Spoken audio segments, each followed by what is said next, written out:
Bonjour à tous et bienvenue sur ce podcast. Je m'appelle Myrne et je vous invite à venir avec moi à travers les épisodes de ce podcast à la rencontre d'une étoile. Il ne s'agit pas ici de parler astronomie, mais plutôt de partir ensemble à la rencontre de personnes qui, de par leur parcours, leur force de caractère et leur motivation, ont réussi à construire une vie qui leur corresponde et ainsi briller comme des étoiles. Que ce soit à travers leur métier, leurs loisirs, leurs projets, etc. J'espère de tout cœur que ces épisodes vous donneront une bonne dose d'inspiration et de motivation ou vous permettront tout simplement de faire la connaissance de ces personnalités. Cet épisode est un peu particulier car comme vous aurez pu le voir dans le titre, il sera consacré aux enseignements que l'on pourra retirer des 4 épisodes du mois de juillet. Alors pour être très honnête et très transparente avec vous, l'idée de cet épisode est née suite à un report d'une session d'enregistrement avec un invité parce que la personne avait un empêchement et du coup je n'avais pas forcément d'épisode à vous proposer pour aujourd'hui. Et donc j'ai cogité, j'ai paniqué, j'ai stressé.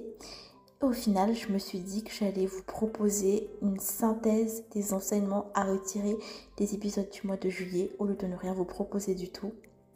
Et donc le voilà cet épisode. En tout cas, j'espère que cet épisode vous plaira et que les enseignements vous parleront et vous serviront pour la suite. Alors pour l'enseignement numéro 1, Orlan et Audrey nous ont conseillé de foncer si nous avions quelque chose en tête, un rêve ou un projet et que nous souhaitions le mettre en place, qu'il soit grand ou petit, qu'il soit uniquement pour nous ou pour le plus grand nombre, pour ne pas avoir de regrets. Elle nous expliquait en fait qu'il ne fallait pas attendre d'être prêt, d'avoir une certaine expérience, d'avoir fait une certaine formation, d'être riche ou peu importe, car il n'y a pas de moment parfait pour commencer.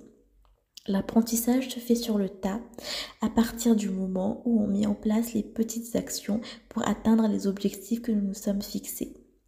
Voilà, je ne vous en dis pas plus et je vais laisser Orlan et Audrey avec ces extraits suivants vous en parler mieux que moi. Foncez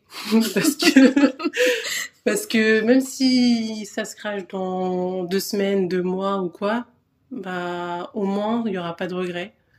Vous aurez essayé et puis si tu dois essayer, mettre en pause et reprendre dans 1 an, c'est pas grave. Faut tenter, foncer et puis essayer. Et il faut se lancer parce que personne n'est jamais prêt. Personne n'est jamais prêt à se lancer au début et il faut se lancer. C'est pas grave si ça marche pas. Et c'est super si au bout d'un moment ça marche. C'est tout.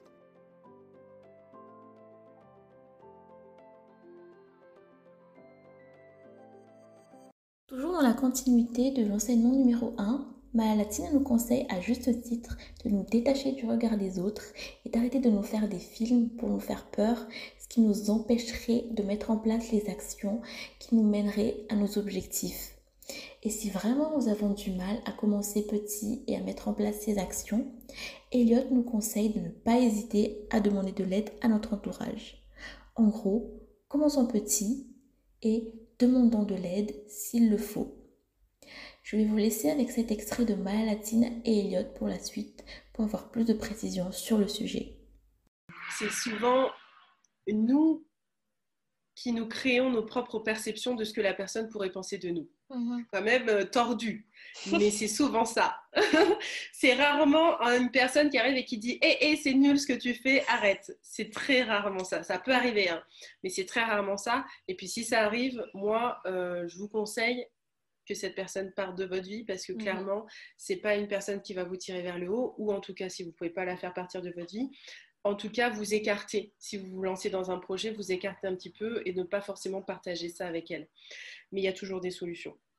Donc, moi, c'est vraiment ce truc de, ok, tu as peur du regard des autres. D'accord, c'est quelque chose qui est compliqué pour toi, je suis d'accord. Mais de quoi tu as le plus peur, en fait? Est-ce que tu as peur du regard des autres ou est-ce que tu as peur de ne pas réaliser ton rêve? C'est une bonne question, ça. C'est ça. Et donc, du coup, moi, ma peur, ça a été la peur de regretter, la peur de me dire, ok, je vais pas avancer. Pourquoi? Pour cette personne-là qui potentiellement pourrait peut-être me critiquer alors qu'elle n'existe même pas et qu'elle est dans ma tête? Non. Mais ça, c'est ce cheminement arrive au fur et à mesure que tu mets les actions en place, que tu mets le petit pas, le petit step qui va te faire avancer. Que ça soit au début juste ouvrir ton compte Instagram ou faire ton CV pour un entretien d'embauche ou faire le petit pas vers ton rêve, c'est petit à petit, c'est en avançant comme ça que tu vas pouvoir évoluer, avancer. Souvent, en fait, on a souvent peur du regard des autres alors qu'on n'est même pas en train de travailler pour créer son rêve. Tu vois ce que je veux dire? On est là en train de se créer des problèmes qui ne sont pas là. On est en train de régler des soucis qui ne sont même pas arrivés ou que tu rencontreras jamais. Mais par contre, tu n'es pas capable d'avancer, de faire ton petit pas qui sera peut-être même pas face au regard des autres, qui sera juste peut-être de te renseigner dans ce métier-là que tu as envie de faire, ou peut-être juste d'avancer, d'aller faire ton sport si c'est ton objectif, pas forcément l'entrepreneuriat, ça peut être plein de choses. Mais avant de régler ces problèmes qui peuvent être compliqués, déjà, avance sur les choses où tu peux avancer avec ce que tu as maintenant. Ensuite, quand tu sais que tu n'arrives plus tu te bloques, demande de l'aide. Tes proches, tes amis, regarder sur LinkedIn, je sais pas. Faut pas hésiter à écrire à une personne que tu penses inaccessible, faut lui écrire. Elle répondra, elle dit non, c'est pas grave, mais dis oui. Tu vois, c'est la personne elle dira toujours oui, bref, faut y aller quoi. Faut y aller, c'est maintenant ou jamais. C'est même pas maintenant ou jamais, c'est maintenant. Je dis pas jamais, c'est maintenant. Ouais.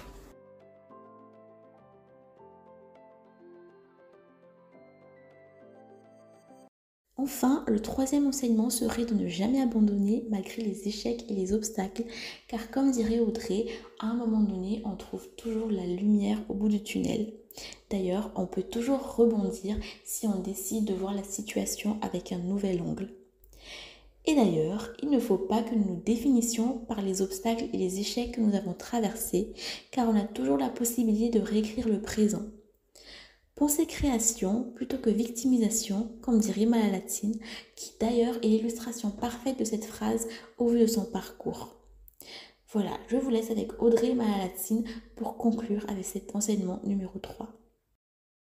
Il faut y croire malgré les obstacles. Vraiment, il faut y croire parce que tous les amis que j'ai autour de moi ont vécu des choses difficiles en France, ont vécu des choses inimaginables et ils arrivent quand même à s'en sortir. À un moment, tu vois la lumière au bout du tunnel. Il faut croire en vous avant tout et avant de croire en vos projets. Plutôt, essaye de voir solution. Essaye déjà de voir le premier problème qui peut être devant toi maintenant. Et pas dans 3 ans. Et pas les problèmes qu'on a parlé de on se crée dans la tête. Non, les problèmes que tu as maintenant, que tu rencontres maintenant. Ok. Comment tu peux régler ça? Quelle est la solution pour régler ça? C'est toujours penser création au lieu de victimisation.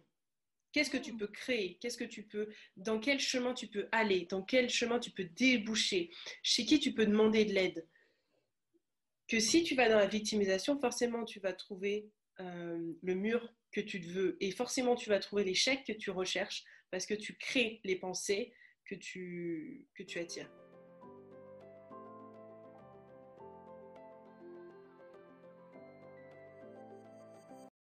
Voilà pour ces enseignements.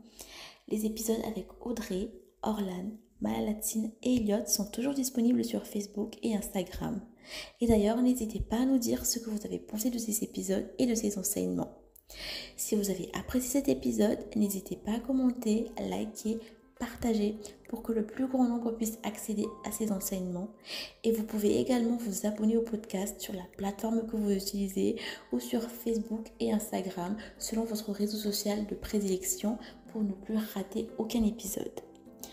Enfin, si vous souhaitez écouter une personnalité en particulier dans ce podcast, nous sommes ouverts à toute suggestion de votre part. Sur ce, je vous dis à très bientôt pour un nouvel épisode de podcast.